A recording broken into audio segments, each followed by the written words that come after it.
ولا تنكحوا المشركات حتى يؤمن ولأمة مؤمنة خير من مشركة ولو أعجبتكم ولا تنكحوا المشركين حتى يؤمنوا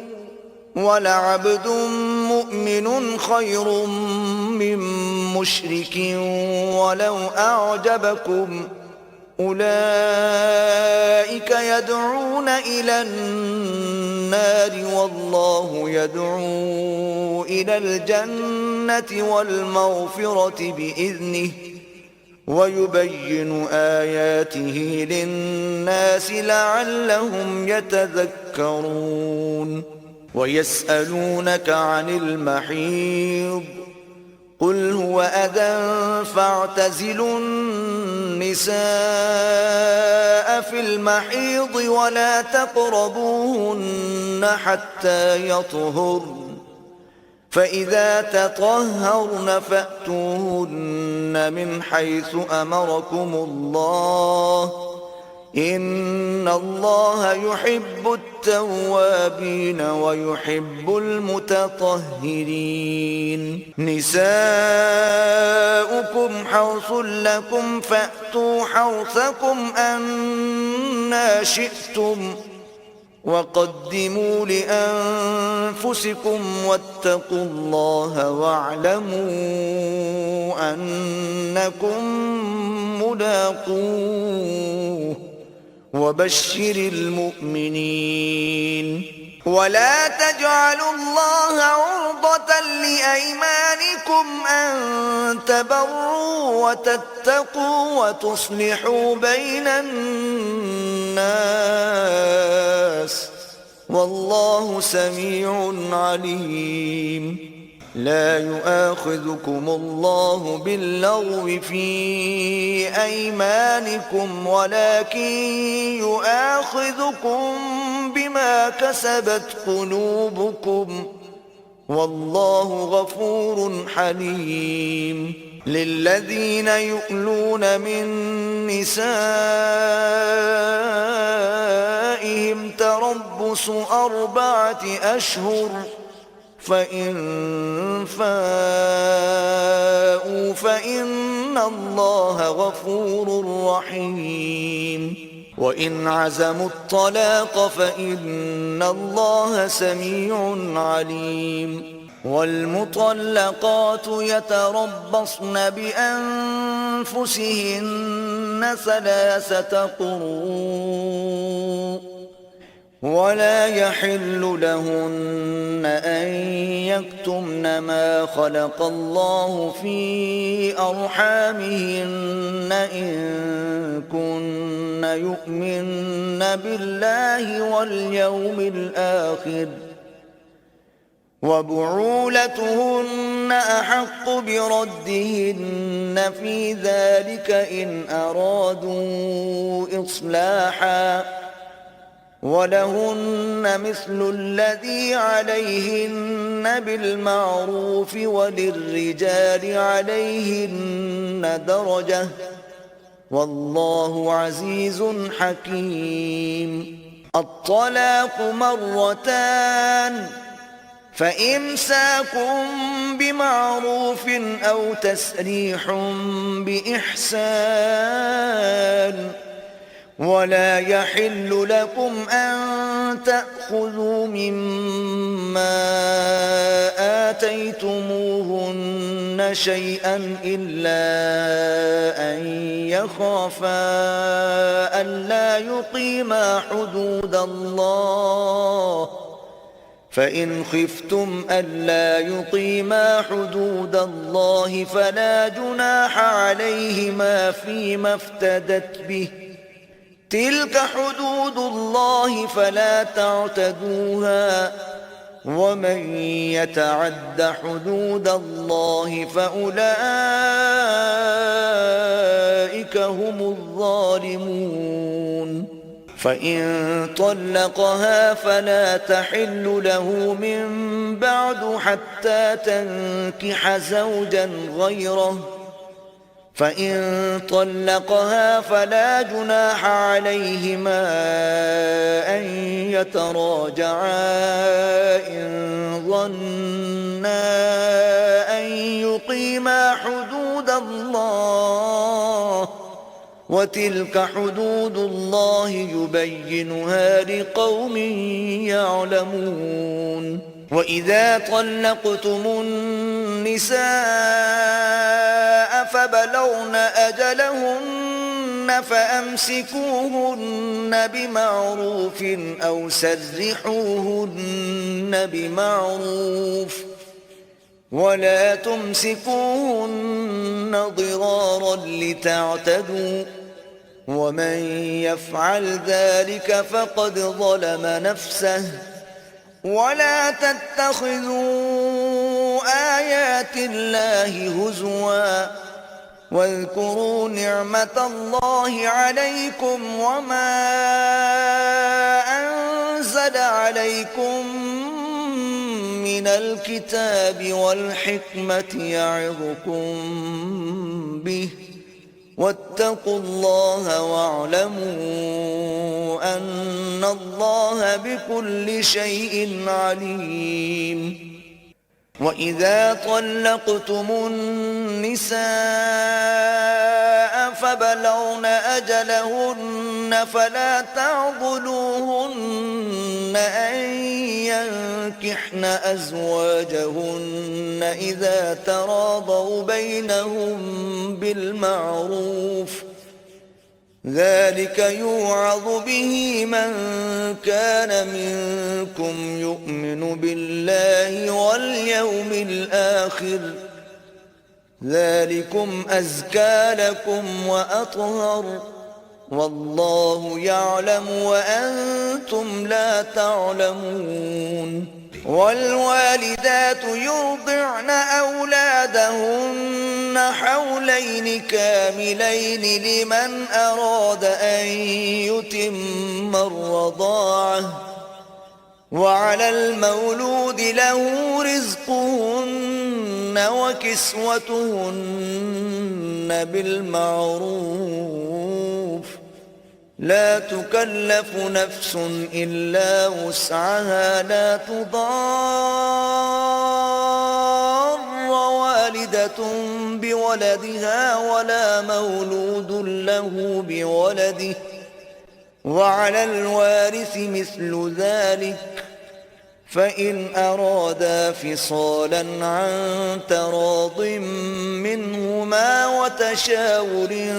فلا جناح عليهما. وإن أردتم أن تسترضعوا أولادكم فلا جناح عليكم إذا سلمتم ما آتيتم بالمعروف، واتقوا الله واعلموا أن الله بما تعملون بصير. والذين يتوفون منكم ويذرون أزواجا يتربصن بأنفسهن 4 أشهر وعشرا، فإذا بلغن أجلهن فلا جناح عليكم فيما فعلن في أنفسهن بالمعروف، والله بما تعملون خبير. ولا جناح عليكم فيما عرضتم به من خطبة النساء أو أكننتم في أنفسكم، علم الله أنكم ستذكرونهن ولكن لا تواعدوهن سرا إلا أن تقولوا قولا معروفا، ولا تعزموا عقدة النكاح حتى يبلغ الكتاب أجله، واعلموا أن الله يعلم ما في أنفسكم فاحذروه واعلموا أن الله غفور حليم لا جناح عليكم إن طلقتم النساء ما لم تمسوهن أو تفرضوا لهن فريضة ومتعوهن على الموسع قدره وعلى المقتر قدره متاعا بالمعروف حقا على المحسنين وإن طلقتموهن من قبل أن تمسوهن وقد فرضتم لهن فريضة فنصف ما فرضتم إلا أن يعفون أو يعفو الذي بيده عقدة النكاح وأن تعفوا أقرب للتقوى ولا تنسوا الفضل بينكم إن الله بما تعملون بصير حافظوا على الصلوات والصلاة الوسطى وقوموا لله قانتين فإن خفتم فرجالا أو ركبانا فإذا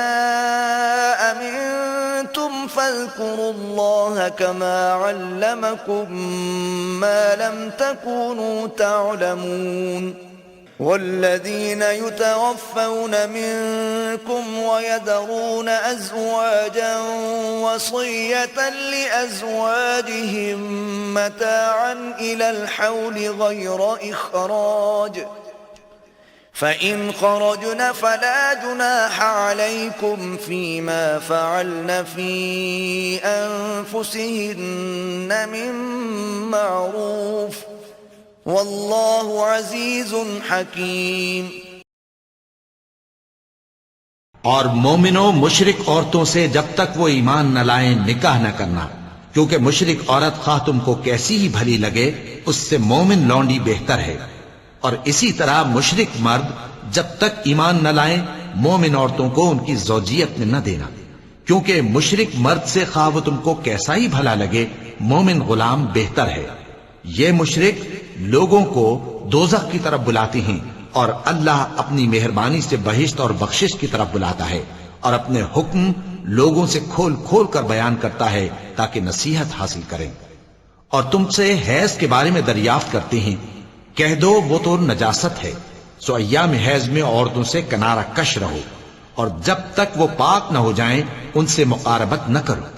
ہاں جب وہ پاک ہو جائیں تو جس طریق سے اللہ نے تمہیں ارشاد فرمایا ہے ان کے پاس جاؤ، کچھ شک نہیں کہ اللہ توبہ کرنے والوں اور پاک صاف رہنے والوں کو دوست رکھتا ہے۔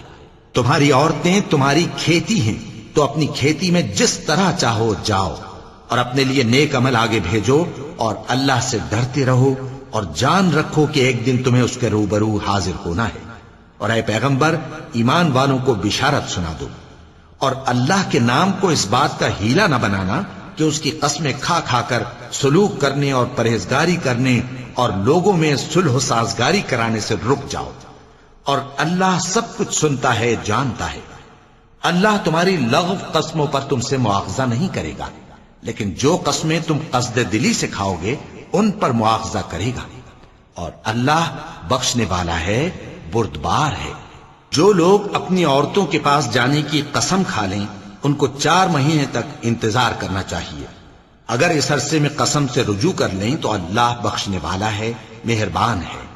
اور اگر طلاق کا ارادہ کر لیں تو بھی اللہ سنتا ہے جانتا ہے۔ اور طلاق والی عورتیں 3 حیض تک اپنے تئیں روکے رہیں،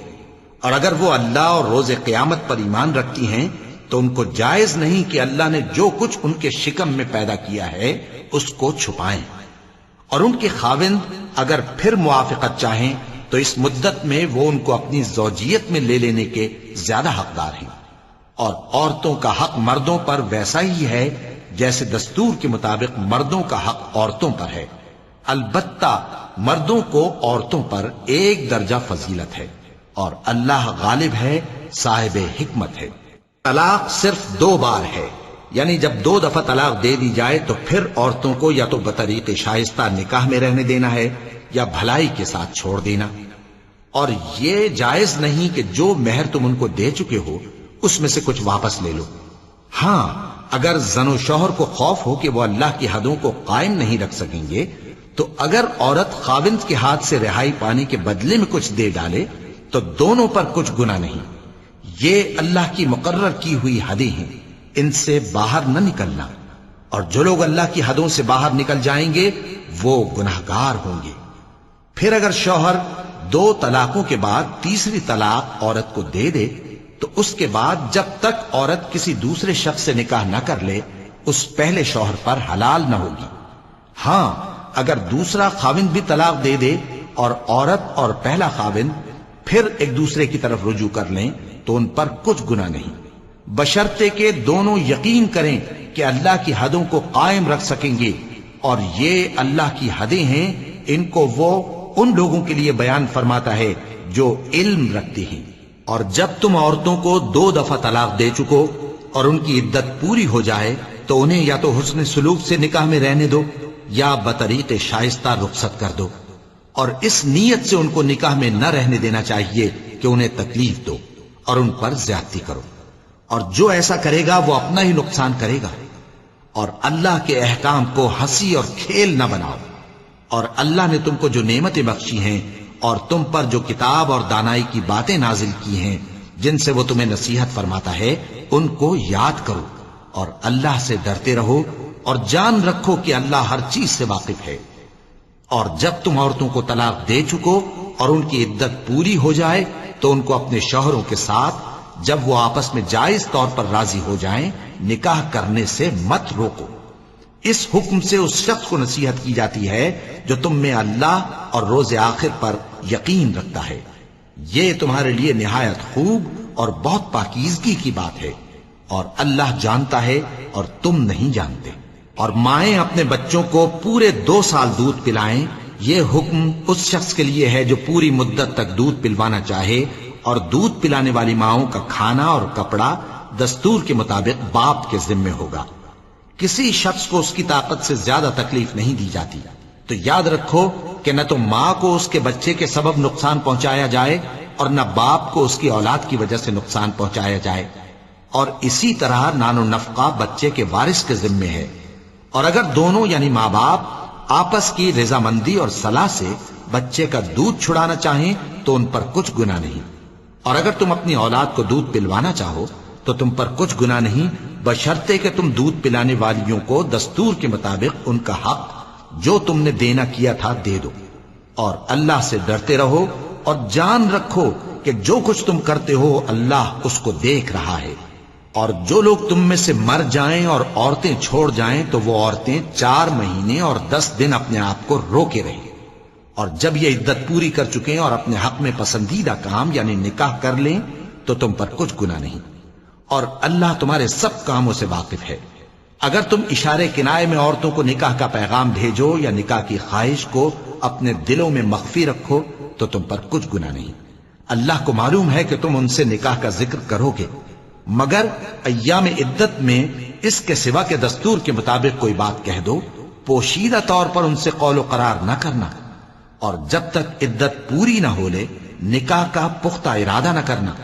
اور جان رکھو کہ جو کچھ تمہارے دلوں میں ہے اللہ کو سب معلوم ہے، تو اس سے ڈرتے رہو، اور جان رکھو کہ اللہ بخشنے والا ہے، حلم والا ہے۔ اور اگر تم عورتوں کو ان کے پاس جانے یا ان کا مہر مقرر کرنے سے پہلے طلاق دے دو تو تم پر کچھ گناہ نہیں، ہاں ان کو دستور کے مطابق کچھ خرچ ضرور دو، یعنی مقدور والا اپنے مقدور کے مطابق دے اور تنگ دست اپنی حیثیت کے مطابق۔ نیک لوگوں پر یہ ایک طرح کا حق ہے۔